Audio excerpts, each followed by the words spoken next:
खुलुमबाय बड'लेण्ड बुब्लि स्टुडिय'आव दं आङो राकेश रामसियारि बे समाव एबसुनि भाइस प्रेसिडेन्ट बिथां खोरोमदाव वारि बे समाव बिश्वनाथ जिल्लानि सिङाव थानाय सोनाब बिश्वनाथ दखरा दुलाराय बर' फरायसा आफादनि जे हाबाफारि बे हाबाफारियाव बाहागो लानानै बिथाङा माखासे गोनां बाथ्रा बुंनायखौ नुनो मोनो। बे समाव दुलाराय बर'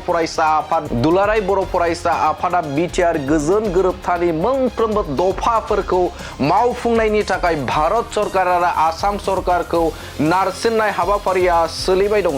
दुलाराय बर' फरायसा आफादनि जे मोनफ्रोमबो थांखि थामहिनबा बे समाव बिटिआर गोजोन गोरोबथा बे गोरोबथानि दफाफोरखौ मावफुंहोनायनि थाखाय बे समाव हाबाफारिया सोलिबाय दं होननानै बाथ्रा बुंथिदों बिथां एबसुनि भाइस प्रेसिडेन्ट खोरोमदाव वारिया। गुबुन आद्रा थानाय खामानिखौ समाधान खालामनो थाखाय गामि सोसननायाबो दिनै आद्रा जानानै दं आरो बेखौ लानानै दिनै बाउन्डारि कमिसन दाबो बियो सोलिदों आरो बेखायनो बे गासै समाधान लाबोनो थाखाय आसाम सरकारखौ नारसिननाय भारत सरकारखौ नारसिननाय जों दुलाराय बर' फरायसा आफादा जों ओरैनो थायाखै बा फावसिनानै थायाखै। आरो बेनि अनगायैबो बिथाङा बुंथिदों जे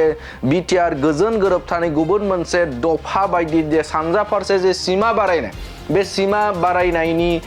बायदि सानजा फारसे सिमा बारायनाय बे सिमा बारायनाय बायदियै गं 60टा जि गामि सोसननाय बे सोसननाय हाबाफारिया जाफुंबाय, नाथाय आद्रा खामानिफोर दङ जायखौ मावफुंनो थाखाय सरकारनिसिम नारसिननाय हाबाफारिया बे समाव सोलिबाय दं होननानै बाथ्रा बुंथिदों बिथां भाइस प्रेसिडेन्ट खोरोमदाव वारिया। आरो बेनि अनगायैबो बिथाङा बुंथिदों जे बे समाव सानजा फारसे जाय हा गैजायै जे सुबुंफोर बे हा मोनथाय आयेन बायदियै बिथांमोननो जे हा होफुंनाय बे होफुंनायनि जे नारसिनथाया बे समाव सोलिबाय दं। बिश्वनाथ ओनसोलनि गोबां जायगाफोरावनो बे समाव हा मोननो हाबाय, रायजो राजाफोरा हा मोननो हाबाय आरो बेनि अनगायैबो आद्रा दंबावो बेफोरखौबो मावफुंनो थाखाय सरकारनिसिम नारसिननाया सोलिबाय दं होननानै बाथ्रा बुंथिदों बिथां खोरोमदाव वारिया। गासै बे बिश्वनाथ हालामाव आरो दिनै जोंहा हा हुनि जेंनाखौ लानानै माखासे जोङो फरेस्ट राइट्सनि आन्दाराव हा मोनबाय आरो बेवहाय आरोबाव माखासे गामि आरो न'खर दंबावो बिथांमोनहाबो जाहाथे लासै बिनि समाधानखौ मोनजोबो जों बेखौ मिजिंथिदों। बेनि अनगायैबो बिथाङा बुंथिबावदों जे बे समाव सानजा फारसे थामहिनबा बिश्वनाथ ओनसोलनि गोबां जायगाफोरावनो दे जौगाथायनि बिथिङाव उनफिननानै दङ आरो बेफोरखौ फैबाय थानाय समाव जे मावफुंनायनि थामहिनबा जौगाथायनि बिथिङाव बे ओनसोला उनफिनना थानायखौ गोजौ फारसे खालामनो थाखाय जे दुलाराय बर' फरायसा आफादनि जे नारसिननाय बे नारसिननाया सोलिबाय थागोन होननानै बाथ्रा बुंथिदों बिथां खोरोमदाव वारिया। थारैनो मख'नांगोन जे बे समाव बिटिआर गोजोन गोरोबथा बे गोजोन गोरोबथा बायदि सानजा फारसे सिमा बारायनाय आरो गुबुन फारसे हा होनाय हा गैजायै सुबुंफोरनो हा होनाय बे हाबाफारिया सोलिबाय थानायखौ नुनो मोनदों आरो बे समाव बिटिआर गोजोन गोरोबथानि मोनफ्रोमबो दफाखौ मावफुंनायनि थाखाय नारसिननाय हाबाफारिया बे समाव सोलिबाय दं आरो दुलाराय बर' फरायसा आफादा जिरायनायनि थाखाय बे समाव बे दफा मावफुंनायनि थाखाय खामानि मावबाय दं होननानै बाथ्रा बुंथिदों बिथां दुलाराय बर' फरायसा आफादनि भाइस प्रेसिडेन्ट बिथां खोरोमदाव वारिया। दानिया फैदो बिथाङा आरोबाव मा बाथ्रा बुंदों नोंथांमोननि गेजेराव होनि। दिनै सोनाब बिश्वनाथ दखरा दुलाराय बर' फरायसा आफादनि बे 19थि बोसोरसालिया जथुम्मानि गेवलां मेलाव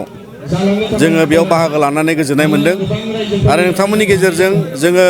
बेखौ खावलायगोन जे दिनैनि समाव जोङो जिहेथु दुलाराय बर' फरायसा आफादा बे सोनाब बिश्वनाथ दखरायानो जा आरो गुबुन थासारियाव जायगायावनो जा दिनै जोंहा गोबां माखासे थासारिखौ लानानै जोङो दिनै गुन गोनां सोलोंथाइनि बाहागोखौ लानानै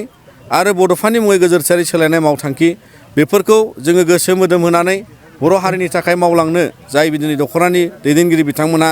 गोदानै बिबान मोनदों आरो बिथांमोनखौबो जोङो दिनैहाय दुलाराय बर' फरायसा आफादनिफ्राय बेबादि मावथांखिखौ गोजोरै मावलांनो थाखाय जोङो खावलायो। आरो बेजों लोगोसे जोंनि बे हालामाव दिनै नोंथांमोना मिथिगौ जे बड'लेण्ड बिटिआर एकर्ड जानायनि उनाव बे ओनसोला बाउन्डारि इनक्लुजननि गेजेरजों माखासे बेयाव थानाय गामिफोरा दिनै हिमाजुलि एफआरसिखौ लाफानानै खाथिनि गुबुन गामि आरो गासिबो बेवहाय बड'लेण्ड ओनसोलाव बिथांमोना हाबबाय बिटिआरआव सोसनजाबाय आरो थेवबो बे हालामाव जोंहा गोबां आसामनि दाब जायगाखौ लाफानानै भेन्सार स्कुलनि जेंनाया दिनै बिश्वनाथ जिल्लायाव आरो सनितपुर जिल्लाखौ लाफानानै जोंहा बांसिन बे ओनसोलावनो दङ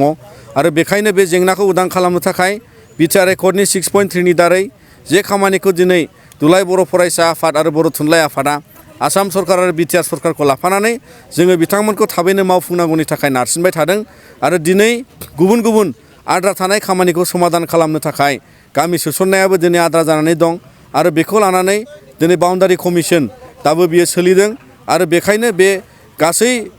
समाधान लाबोनो थाखाय आसाम सरकारखौ नारसिननाय भारत सरकारखौ नारसिननाय जों दुलाराय बर' फरायसा आफादा जों ओरैनो थायाखै बा फावसायनानै थायाखै जोङो बिनि सायाव राजखान्थियारि समाधान मोननांगौनि थाखाय दिनैबो जों नाजालांगोन आरो इयुन समावबो जों नाजाबाय थागोन मानोना बर' हारिया गोलाव सम जों बेबादि जुजिनानै फैनाय मोनसे हारि जाय जुजिनायखौ जों बयबो दिनै आफादनि दारै दुलाराय बर' फरायसा आफाद बर' थुनलाइ आफाद आरो गासै माहारियारि जाय बिथांमोना दिनै बुजिनो हायो बिनि सायाव बयबो दिनै जोङो नारसिननाय हाबाफारिखौ मावलांबाय थागोन होननानै जों मिजिंथिदों आरो बेवहायनो दिनै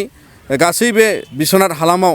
आरो दिनै जोंहा हा हुनि जेंनाखौ लानानै माखासे जोङो फरेस्ट राइट्सनि आन्दाराव हा मोनबाय आरो बेवहाय आरोबाव माखासे गामि आरो न'खर दंबावो बिथांमोनहाबो जाहाथे लासै लासै बिनि समाधानखौ मोनजोबो जों बेखौ मिजिंथिदों आरो फैबाय थानाय समाव बेबायदिनो बेवहाय थानाय गासैबो जोङो जौगाथायनि हाबाफारियाव बयबो बाहागो जानो मोनगोन होननानै मिजिंथिदों दा बयहाबो बेवहाय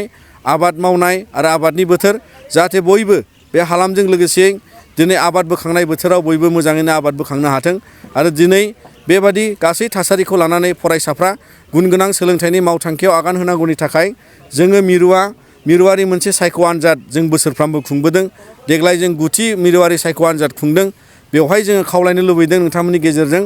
आरोबाव जे क्लास 9 आरो 10 बर' बिजोङाव फरायनाय फरायसाफ्रा बे मिरुआरि सायख' आनजादाव बिथांमोनहा दा मुं थिसननाया सोलिगासिनो दङ बेखौ जोंनि दख'रानि मावथि आरो गोबां जोंनि भलन्टियारफ्रा दालाइ सासिम बिथांमोना बिनि सायाव मुं थिसननाय खामानिखौ मावगासिनो दङ आरो बेयाव जाहाथे बयबो फरायसाफ्रा बाहागो जायो मानोना दानि आथिखालनि जुगनि कम्पिटिसन आरो आनजाद होनायनि मडेलखौ बिथांमोना बेबादि आनजाद होयोब्ला बुजिनो हागोन आरो मिथिनो मोनगोन आरो बे गियानखौ फेहेरना लानो थाखायनो जोङो बे टेलेन्ट सार्च आनजादखौ खुंनाय जायो दा बेखायनो नोंथांमोननि गेजेरजों फरायसा बिथांमोनखौ खावलायनानै 9 आरो 10 बर' बिजोंनि फरायसाफोरखौ खेबसेबाव खावलायनानै नोंथांमोननि जाहाथे